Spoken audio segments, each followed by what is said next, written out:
ลูกดำนาลายเสียงโทมาเตอเลียสอมเลลีอันเอลสอมนี่เลนีปันสอมทุมเลกุเจียงตัวคิดเพดินเจซูอินมีฮอนปีเตจะสัก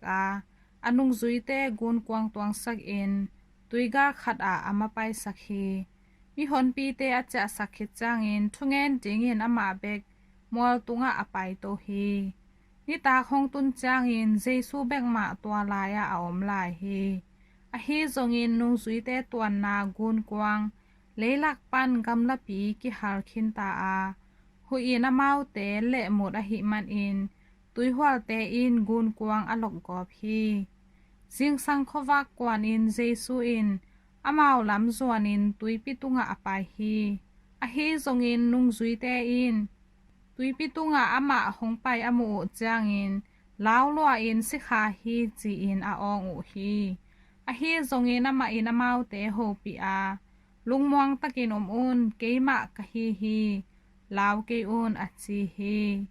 pita in to pa o nangma na hi tak pi le ke zong tui tung ton in nangma khianga hong pai ding in thu hong pia in achi hi jesu in hong pai in achi hi tua hi chang in pita zong gun kwang tung pan in tuak khia jesu khiang zuan in tui pitunga apai hi a hi zong in hui pi nung amu chang in lawa tui pi sung tum suk dek tak a hi man in to pa o hong hon in chin a ki ko hi jesu in zong thakhat in a khut man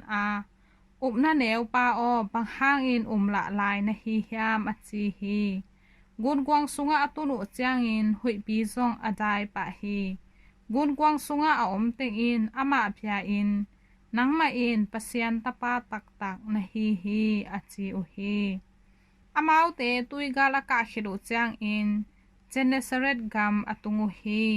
tua gama mi te in jesu a hi lama theu chang in akima khwa khem pe thu za sak u china khem pe akyanga hong pai pi u hi amau te in apon tuar mong te pek alon khak theina jing in thu mu along mi khem pe in jamna anga u hi hin to pa lu dam na lai siang tho a hi Christu to pa on na tunga phat na ta hen